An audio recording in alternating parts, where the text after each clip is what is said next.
I would like to welcome you very sincerely to this little film about the weakening of the life forces. My name is Martin Straube. I am an anthroposophical doctor and I enjoy traveling with the Friends of Waldorf Education to crisis and disaster areas. I am also a lecturer and co-founder of the International Institute for Emergency and Trauma Pedagogy in Karlsruhe, which aims to train trauma pedagogues. Furthermore, the topic of trauma is very central to my interest.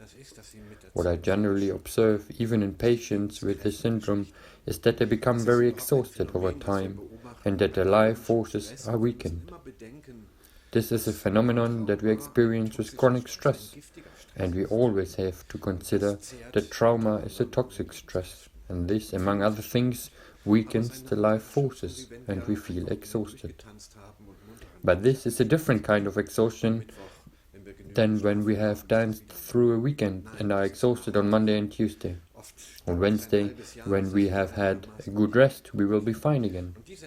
No, the exhaustion we are talking about here is permanent, and often it takes half a year before it gets back to normal. And this exhaustion affects not only the muscles, but also the whole self-regulation of the inner organs. It affects our soul, our motivation, our thinking, feeling and willing. And this weakness that is there has a physiological correlation, and these are rhythmic disturbances in the organism. So please allow a few words about rhythm. Rhythm is not beat, that is often assumed to be the same. Rhythm is also not a chaotic situation, but rhythm is the play between beat and chaos back and forth. This can be observed most clearly in the heart. 1,800 years ago, an old Chinese doctor once expressed this, who said, "If the heart beats like the woodpecker knocks on the tree, then the patient is dead after 4 days." So if the heart beats follow a tact, it is not compatible with life in the long run. But if it beats chaotically, it is also not compatible with life in the long run. That means that it moves back and forth, and this rhythm is controlled by the healthy person's breathing. We have a rhythm in the lungs and a rhythm in the heart, and they play together. When we breathe in, the heart becomes faster. When we breathe out, it becomes slower. And so we not only have two rhythms next to each other, but we have two rhythms that relate to each other. That is a rhythmic system. And as soon as the stress increases and becomes chronic, then the heart disconnects from the breathing rhythm and it moves towards the beat. That's the problem. Since we do not only have breathing and pulse, but each organ has its own rhythm. The milliseconds in the brain, the rhythms of seconds of these small tiny hair movements on the mucosal membranes, the hourly rhythms of digestion, day and night rhythms, weekly rhythms, yearly rhythms. All these rhythms are more or less related to each other in a healthy people and stabilize each other. And already in chronic stress, or through a chronic illness, through chronic crisis of purpose, it disconnects from each other, and then this exhaustion comes along with the dysfunction of the organs, which in the long run then lead to symptomatic organic illness. We no longer feel in our center. We are simply not with the inner self, and in this way we are also mentally exhausted and become mentally ill in the long term.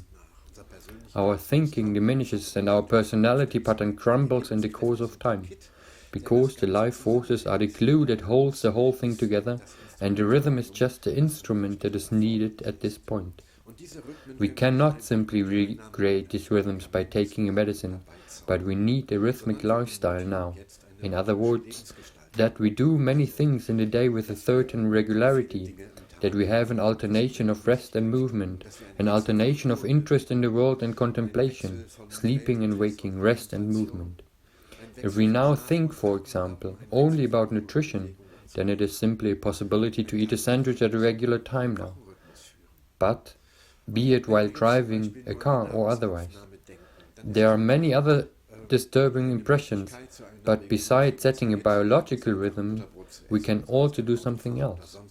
We can set the table nicely, or we can light a candle, put a little flour, we can be together with kind people, we can put a little bit of mayonnaise on the cheese sandwich, put a stalk of parsley on it, which all makes no sense for nutritional reasons.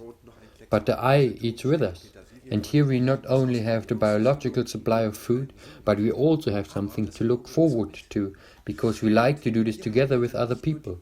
So we have two equal stimulations, a biological and a mental stimulation, which are now coordinated like pulse and respiration, and that's what we call a ritual. Throughout the day, we can set several rituals, such as navigational lights on a river, which a captain can use as orientation when he wants to reach a safe harbor at night.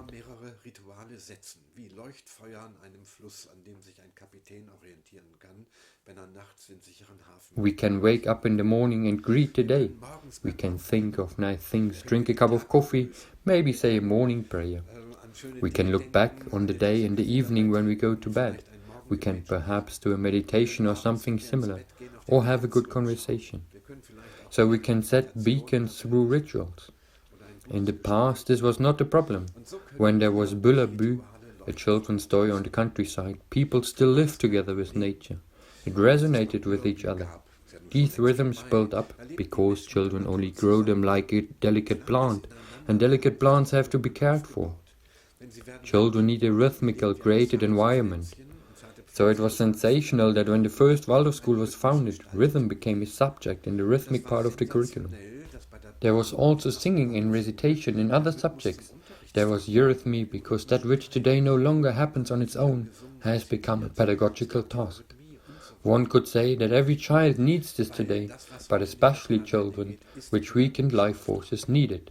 And we find this especially in children with relationship disorders, in children with traumas, in children with chronic stress or with learning stress. And there's a lot we can do there, as we can experience in trauma and emergency pedagogy. Here we can see that through rhythmical games something suddenly changes in the children, that their eyes start to shine, that they start to smile again, that they have rosy color in their faces, and that they can sleep again, for example. Lived and felt rhythms and rituals are what strengthens our life forces.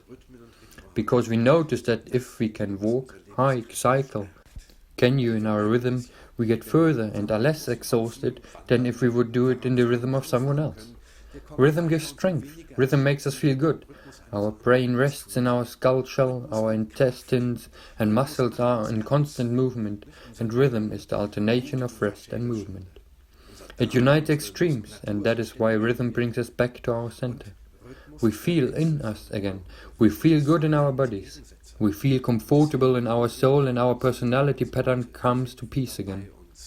Everything that is physically a result of disturbed stress, such as functional disorders, immune deficiencies, susceptibility to infections, circulatory problems, digestive problems, all this is brought back into balance by rhythm.